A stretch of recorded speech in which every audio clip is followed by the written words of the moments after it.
Hello students, this is Nilofer Miss.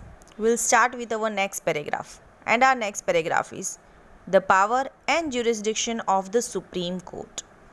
Let's see the power of it. So, the Supreme Court of India possesses more powers and has vast jurisdiction in comparison to any other country of the world. This jurisdiction can be divided into original jurisdiction, appellate, advisory, writ, and special powers. We'll know about it in this PPT. Now, what is original jurisdiction? So, when a court has a power to directly give judgment after hearing a case, such a power is known as original jurisdiction. And the Supreme Court has the power to make decisions regarding the case which no other courts has. Under this jurisdiction, the following parties should be involved whose conflicts are resolved by the Supreme Court. And the points we can see, it has the power to settle the dispute between the government of India and one or more states. Original jurisdiction means cases that can be directly considered by the Supreme Court without giving to the lower courts before that. Cases involving federal relations go directly to the Supreme Court. The original jurisdiction of the Supreme Court establishes it as an umpire in all disputes regarding federal matters. It is called original jurisdiction because the Supreme Court alone has the power to deal with such cases. Neither the high courts nor the lower courts can deal with such cases.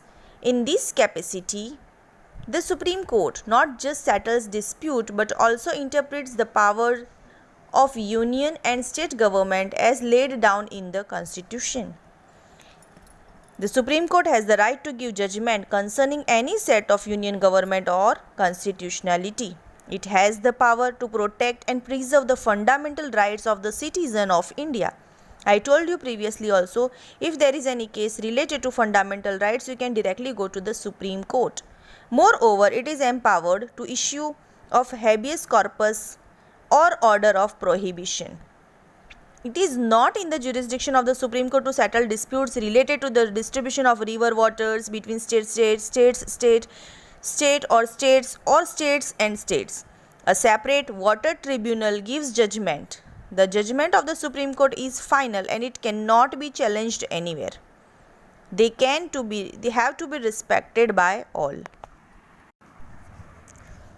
Now the next one is appellate jurisdiction. The word appeal already comes in it. So you may understand that appellate jurisdiction means what? One kind of appeal.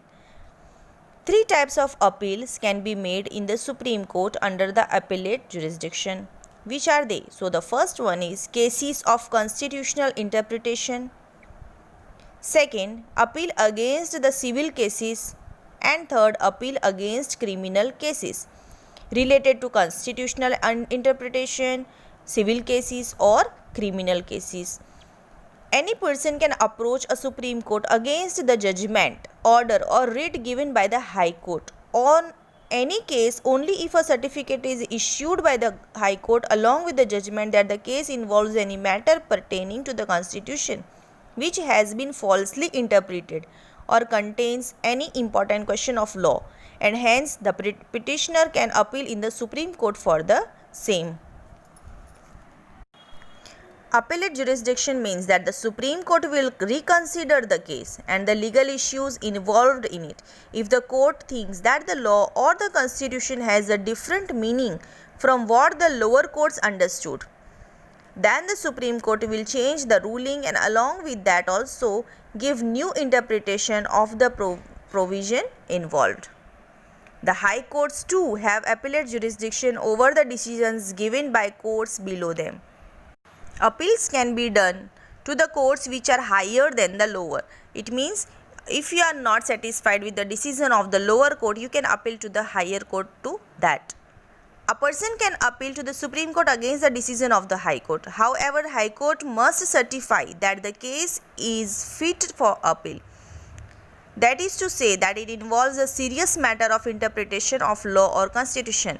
It means you need the certificate from the High Court that this matter can be taken to the Supreme Court and Supreme Court must see in it. Then only you can take this appeal to Supreme Court. In criminal cases, if the lower court has sentenced a person to death, then an appeal can be made to the High Court or Supreme Court.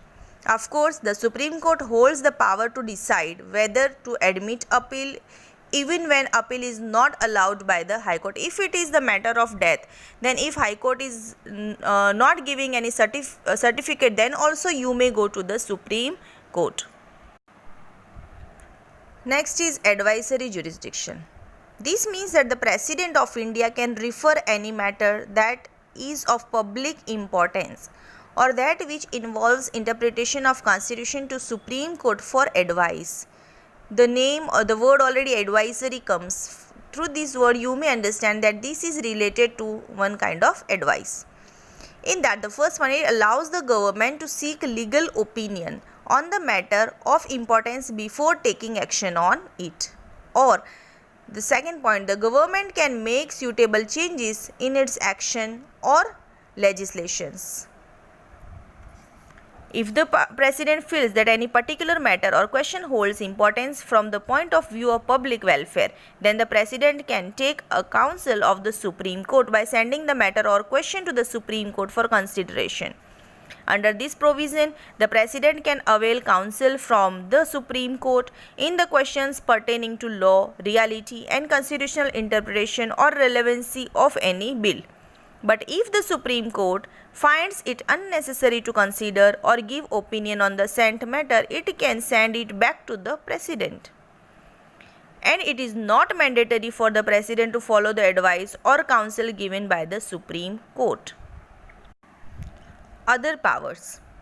A Supreme Court has the power to review its own judgment or decision. The Supreme Court can punish for contempt of the court. Supreme Court has the power to nullify any steps, law taken by the executive if it violates the Constitution. This right has been given to the President in the Constitution under the provision of right to constitutional remedies. Supreme Court is thus the guardian and savior of the Constitution and citizens. It is also known as Court of Records. Which court is known as Court of Records? High Court. See now, any individual whose fundamental right has been violated can directly move the Supreme Court for remedy. The Supreme Court can give special orders in the form of writs. This is known as writ jurisdiction. The High Courts can also issue writs, but the persons, those whose rights are violated, have the choice of either approaching the High Court or approaching the Supreme Court directly.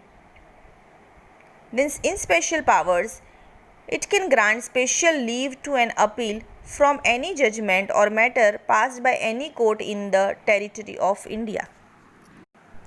These are the organs of Indian judicial system. You can see the pictures: District Court, Supreme Court which is located in Delhi, High Court, accused stand in jail, lawyers and Chief Justice. Court of Records holds an evidential value, and when any records from the court are presented, no objection can be taken against it. The judgments and decisions of the Supreme Court are considered as permanent documents and all are bound to accept it. They are used as references by the subordinate courts while giving judgments and decisions. Any court showing its contempt or disapproval can be punished. So here we are talking about the High Court. The High Court are generally the last court of regular appeal. It has the power to supervise the subordinate courts falling within its territorial jurisdiction. The High Courts are courts of record. One of the key positions in the continuous hierarchical pyramid of the Indian judiciary is occupied at the state level by the High Courts. High Court is the apex court at state level. The Constitution provides one High Court for every state. The President has the power to form one High Court or two or more states. In India, there is one common High Court for the states of Punjab, Haryana and Chandigarh. You have to remember this. There is one High Court among 3 states, Punjab, Haryana and Chandigarh. Similarly, under the jurisdiction of the High Court of Assam falls the states of Manipur, Meghalaya, Nagaland, Tripura, Mizoram and Arunachal Pradesh. These all states are having one High Court which is located in Assam. If we see the jurisdiction of the High Court, then original jurisdiction, appellate jurisdiction, administrative jurisdiction, these kind of jurisdictions are coming under the power of High Court. Same like Supreme Court, original jurisdiction in that the cases related to companies, marriage, divorce and alimony, plus violation of the fundamental rights. Then in appellate jurisdiction, it means the appeals, the person who are not satisfied in the district court, so they can appeal to High Court.